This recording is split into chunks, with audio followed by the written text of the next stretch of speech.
Hey all, this is a bit of a different video for me, but today I wanted to rewind time and talk about my journey into the world of metal music, or as much of it as I can remember. Music means the world to me. It's the first place I turn whenever I'm feeling low, or I just need to feel a bit higher, get a good buzz. Which is crazy considering I never used to care for music or just anything like that at all, but this genre specifically really made me feel like I not only enjoyed music, but I belonged. This is my journey into metal music. Enjoy.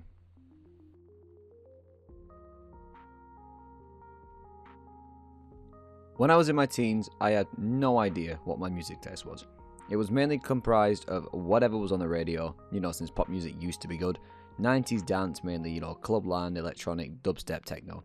Mainly because I was massively into playing Geometry Dash at the time. Safe to say, I never really landed on a genre that resonated with me. It was whatever my ears wanted feeding because they didn't know any better. Clubland was always there, as it's what I grew up around, and it still is with me today. But the rest of it, specifically the radio music, which would go on to generic rap and hip hop around the year of 2017 to 2018, was simply due to it being popular around school. Listening to songs present in Geometry Dash and similar was the closest I had to a musical identity, and let's just say that was not a popular opinion amongst everybody else. I wasn't far off the definition of being bullied for having that kind of music taste. And this didn't change for a while, not until late 2018, which is when things began to shift. But before then, I've got to take you back at least 10 years, to a Little Blue Rodent and his set of tunes.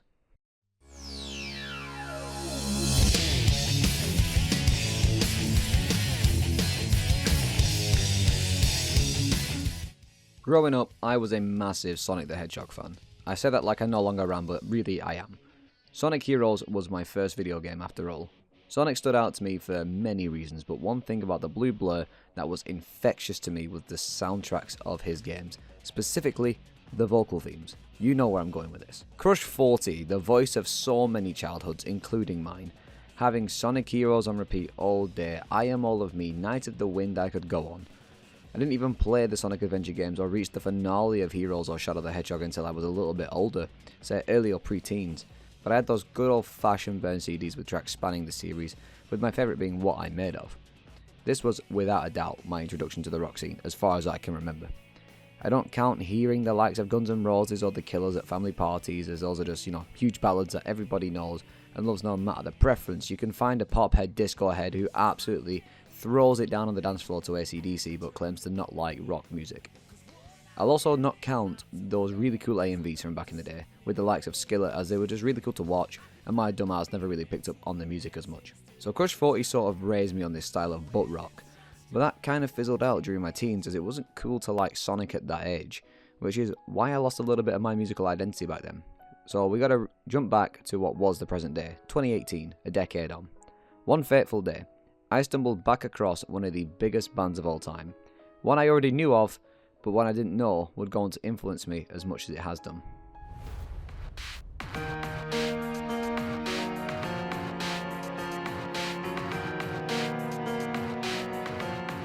A household name, everyone knows of Linkin Park. Absolutely iconic by every stretch of the imagination. I knew who they were, I'd heard their smash hits on the radio before, I'd watched Transformers, but it's around 2018 where I saw them pop up around the internet more and more.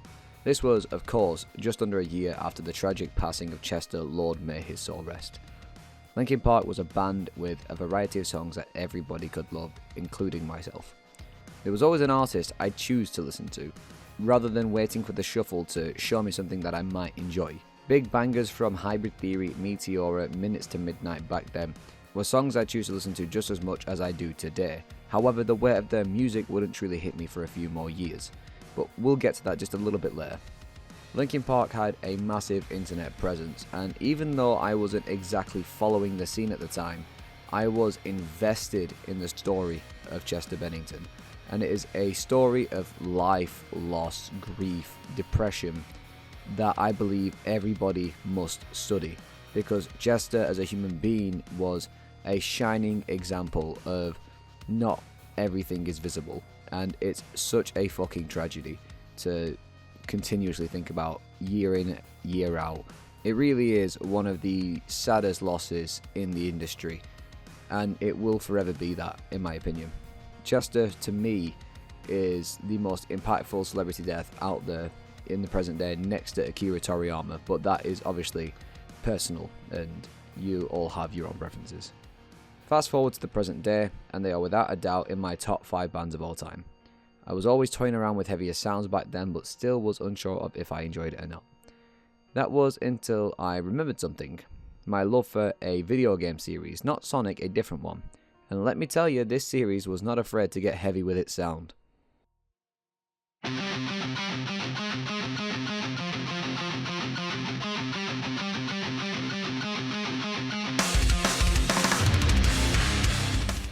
I and many of you dear viewers grew up playing Call of Duty in some way, shape or form. Black Ops 3 for me remains my most played game of all time. I still play it today, and that is thanks to the zombies. The zombies game mode here is simply beyond compare. It is fantastic, hosting some of the greatest maps of all time alongside some of the top quality remasters. It's still the full zombies package. Now let's talk about the soundtrack. Zombies maps have always had unique tracks that play when you die and your game is over, and these tracks would go on to become the Easter egg song in the following map to be released, which I always thought was a really awesome idea, as we finally got full renditions of these great sounding riffs. I remember back in the day when you die on Nacht der Untoten and you got to hear that song on the game over screen. I was yearning to know what that song was, and in the following map on Verrückt, you could activate that song and there you have it, Lullaby for a Dead Man. An absolute classic alongside the likes of Beauty of Annihilation, Abracadabra, and the all-time GOAT that is 115. COD provided you some insane soundtracks to jam to without you even noticing it was metal as fuck. Well, or at least that was me when I was younger. I just thought it'd intensify the pace of the game. The best of it is Zombies collaborating with one of the biggest artists in the metal scene. And this is where I and many others learn about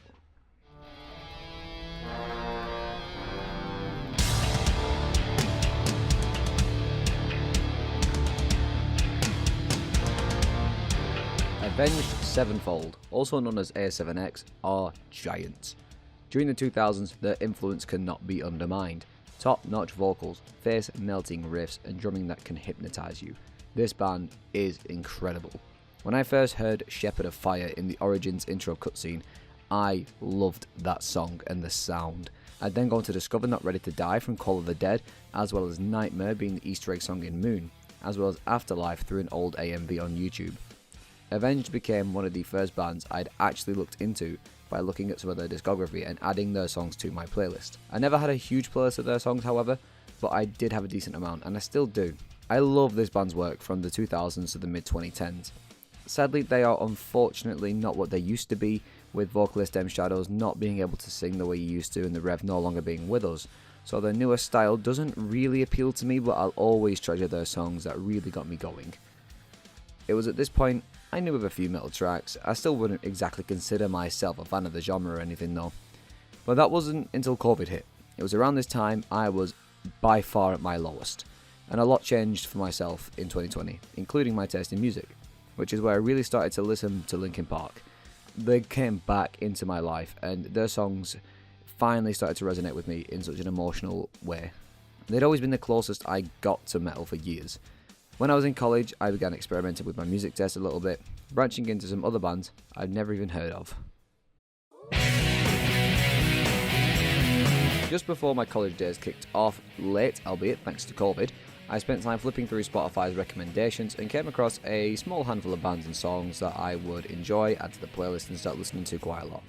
First up, The Offspring, a name I still enjoy today and a name I'm sure many of you also had a phase for. But when I say I had a little phase, I do mean that.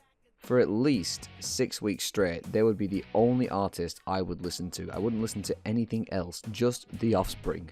Probably due to the excitement of discovering something new, but it would soon fizzle out, and I think I definitely burnt out quickly with The Offspring. And it was around this time that I would discover Beast in Black. They were a strange band that I never understood why they appealed to me. I just think it was the small selection of songs that I came across that made it to my playlist that just kind of had a sound I could jive with. Power metal was never really my thing back then, and it still isn't today, but I guess it was the closest thing that I got to metalcore back in the day. It's not the same, but it's kinda similar. Another name that popped up was Pentakill. Little did I know that was actually a fictional band from the universe of League of Legends, but man, I did enjoy a few of those songs. It was also around this time I discovered the likes of the Smashing Pumpkins, Good Charlotte and Bowling for Soup. And this was technically the closest I ever got to the emo phase, as far as the music taste went, but I never fully indulged into the emo side of things. That was until I rediscovered a band I'd heard years ago through their biggest hit, and it was like love at second listen.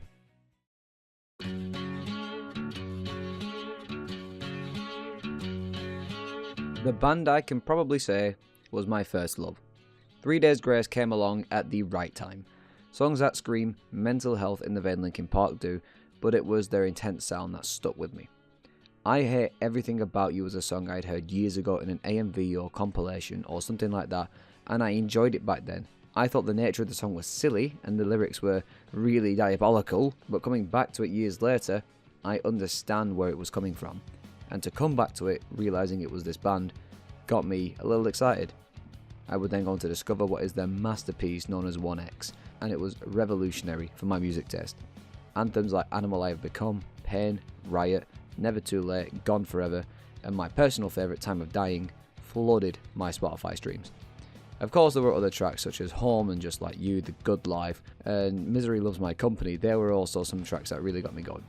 I never dabbled much into the post-Adam era, other than some of Explosions when that came out. I had Painkiller and The Mountain as well, but I never really got massively into it. But I am so glad that in this day and age, in the present, that Adam is back in the band and they are still making new music, because that new record, Alienation, is great. And I finally got the chance to see 3 Days Grace live just last year, and holy fucking shit, what an experience. Take me back, man, take me back. 3 Days Grace was the start of the turning point for me. But the moment that changed everything for me was right around the corner. It was the summer. I just gotten over what was a real shitty 2020, celebrated my first anniversary with my new partner. Life was looking good, but I was still missing a part of me. And then it happened. I was present in the room the day my uncle was showing us all a video of him at a concert getting absolutely fucking flattened in a pit. I thought it was amusing, but that wasn't all that caught my attention. It was the band itself and the sound. He went on to go and show us another video because, other people were asking questions about the music and how do you like that stuff.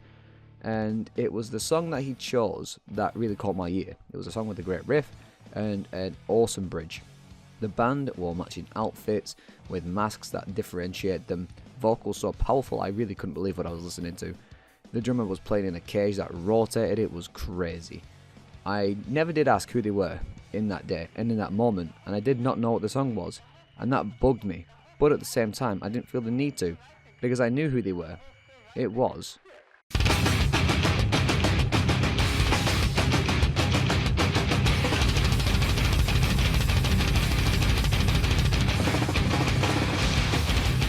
the first heavy band I'd ever sat down to listen to. That very night I went home to search for the song I heard in the video, trying so hard to find it so I could hear it in high quality, but I never found it. But I did find it the following day. That song was Before I Forget, and I could not believe what I was listening to. The adrenaline, the energy, the vibes. This song struck a chord with me, and I genuinely loved it. It went on to be my most streamed song for 3 years in a row. After a few nights of listening to it on repeat, I chose to dive deeper into the album that it came from, being the subliminal verses, and I instantly fell in love with Duality, Vermilion, and The Blister Exists. So I delved a little deeper into Slipknot, and I instantly jumped back out. The heavier sounds of the earlier albums, especially Iowa, did not sit right with me at all. I just couldn't get into it at the time. Gradually over time, I did listen to some other songs that were a little softer, and it got heavier from there, as did my taste in music. And I even did a midnight release listen party for The End So Far when that came out back when. I was still pretty new to the scene, so I didn't really know many bands, but I did have a few friends that were familiar with the scene. They'd all shout different recommendations to me, but I never really took them on board back then like an idiot. And as you can probably infer, I'm a bit of a gamer. There was in fact a game that came out in 2021 with a soundtrack that really caught my attention.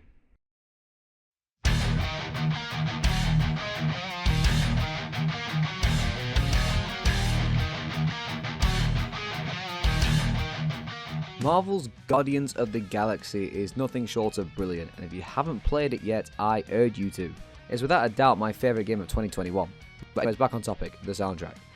And I don't mean the licensed music, the original soundtrack, more specifically, the Star-Lord Band. What a fucking blast. This fictional band was nothing short of convincing for me at the time, and my taste grew more towards rock and metal. The timing of this game was perfect. The tracks under the artist name Star-Lord Band are genuinely really good butt rock songs that feel straight out of the late 80s, early 90s. And it's these songs that I'd listen to on the daily alongside Slipknot that cemented me as a fan of the genre. I just wish I took the time to sit down and listen to new bands back then, as it's not really something I ever did. I did, however, pick up a few tunes from a little anime, only one that only a few people know of. It's not massive or anything, of course I'm only talking about...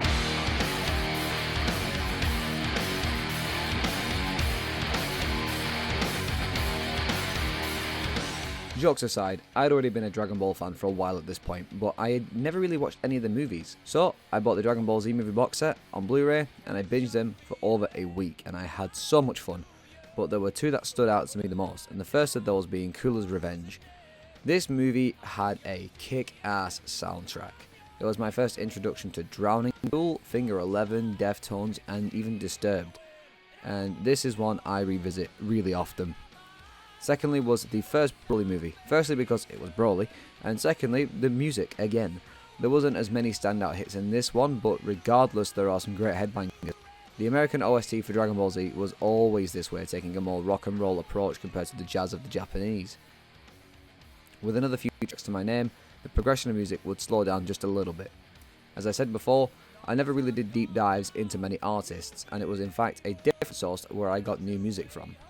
It was around this time that I had turned 18, and where I'm from we have a nightclub that plays all of your favourite rock, metal and alternative favourites, and I loved it here. I never took myself as the type to become a clubber, but that's because I never knew what music I was into, and I just didn't really like the appeal of what raves look like on telly and what you'd have them described as to you by those that are older than you. But it was around this time where those that were slightly older than me that had already been were telling me about this place, and I thought, yeah, you know what, I've got to check this place out. So I did, and I adored it. I have spent countless nights in this location, and it's a real shame that in the modern day and age it's fallen off a little bit, because man, I was yearning for it to go back to how it was. But that being said, back to the past. Blasting Slipknot and Linkin Park like this in a nightclub was unheard of to me. The alternative clubbing scene was nothing like what I had thought clubbing would be, and based on what you'd see, but oh my god, it was amazing. I'd go as often as I could, picking up some new tracks to listen to whilst I was there, and I would go home and listen to them because the Shazam feature on the iPhone is brilliant. It was in December of 2022 that I took on a night job at Royal Mail as a Christmas temp. This job gave me the opportunity to explore some new music whilst I was working, which is always good. I remember my first day. I loaded up my playlist of songs that was a mix of what I already knew and what I had Shazammed while at the club, and one of those tracks that I heard that night came on my Shazam list, and it was a song I instantly remembered because of how much I enjoyed it then and there in the moment. And that song was called Animals. No, not Martin Garrix, no, not Nickelback.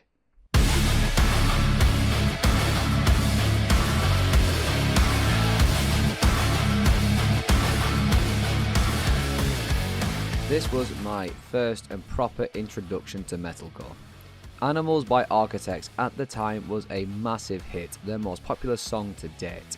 And I remember hearing it for the first time and it instantly had me. The heavy riffs, loud percussions, industrial sounds, and that infectious chorus.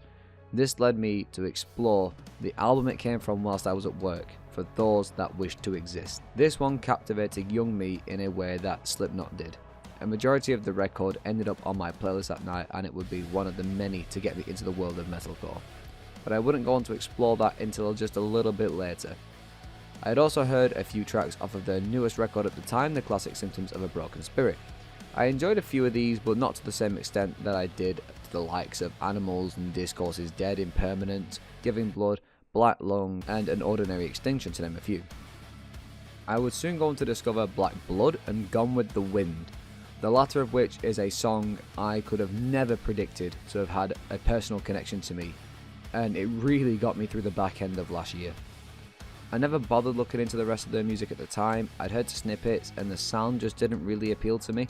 However, as time did advance, I did my deep dive into the band on this very channel, and I've come to really love and prefer their work from before 2020. It's just so unbelievably incredible. From this point it was the same routine: go clubbing, find new music, hear great songs from the likes of, say, Motionless in White, System of a Down, Of Mice and Men, Pierce the Veil, Limp Bizkit, to name a few. There was always one band, however, that I would hear in there and I could never really vibe with it. And that's shocking to think of now, but it's truly the biggest turning point in my taste in music once I learned to love it.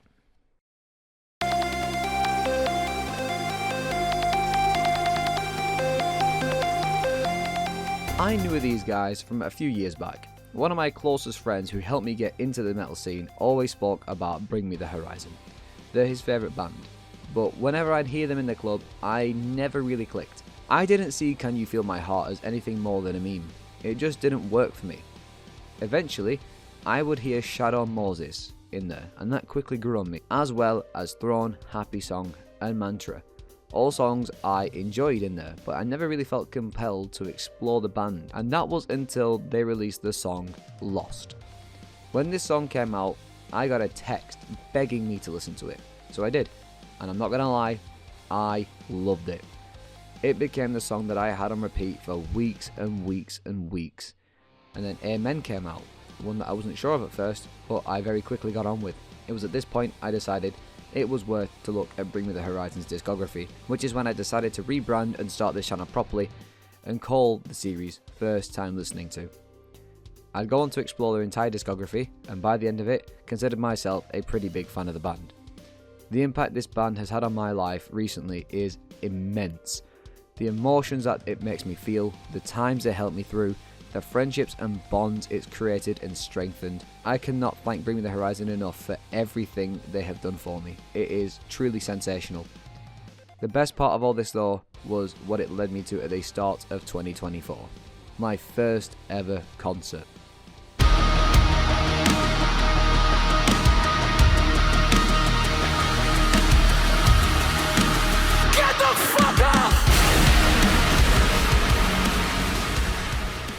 As you can guess, my first ever concert was Bring Me the Horizon back in January of 2024, and holy fuck, what a show. I never really saw the appeal of going to a concert up until this day. In the lead up to January 2024, it was roughly like October, I believe it was, when I was discussing with a colleague, should we go and see Bring Me the Horizon because we both enjoyed the band. I never really thought about going to see a concert, but I thought, you know what, why not? Let's just go do something different for a change. Tickets looked pretty affordable, they were still available, and then we was going to go for it. To my surprise, I was gifted tickets to go and see this show in January, but to the Manchester gig at the AO Arena.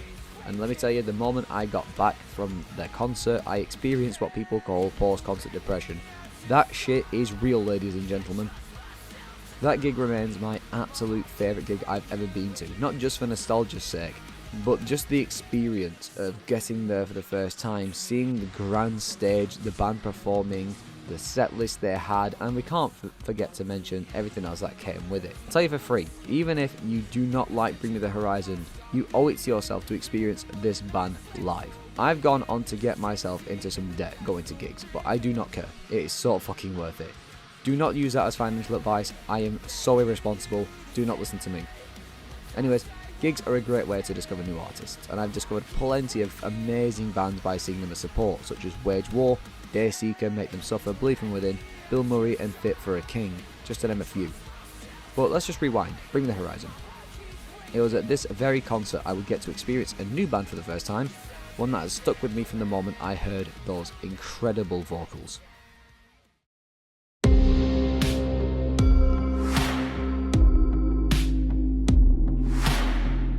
It was at this point that I was well into enjoying metalcore, so to see these guys felt like a great addition to the palette. I was stunned by how great their vocalists sounded and how awesome their music was. I was shocked that they were only a support act.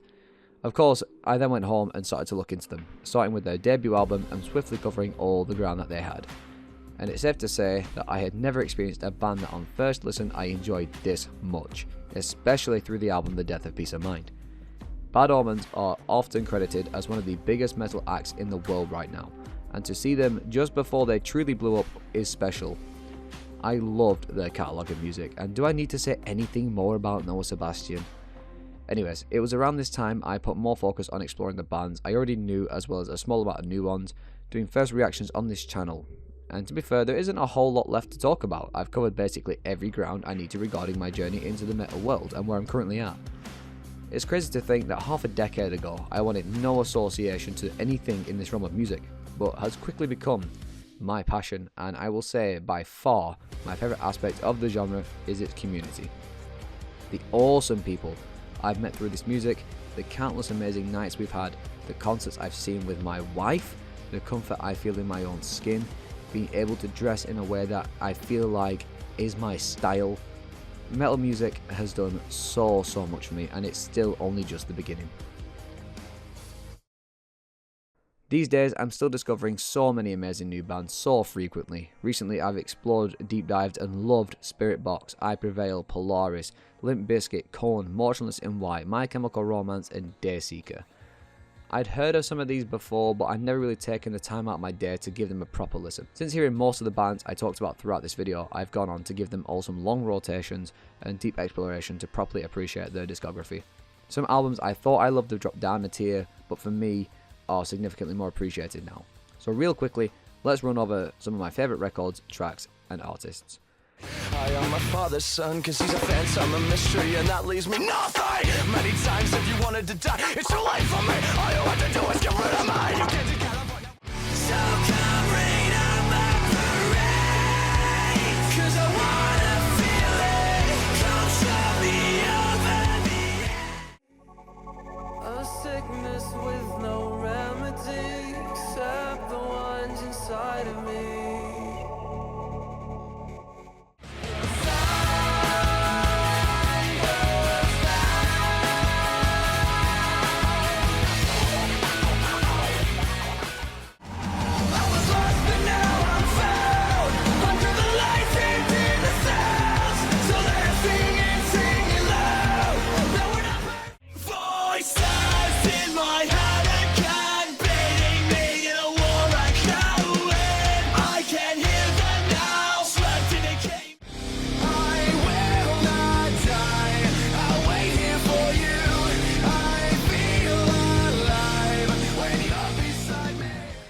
This video will hopefully allow some of you to realise that there is a little bit of metal in everybody, and to just give it a shot. I've managed to get most of my family into a little bit of metal, which sounded impossible not long ago, and that is mainly thanks to the likes of Bring Me The Horizon. To those in the scene, thank you for really embracing me with open arms. I really feel like I'm somewhere I belong.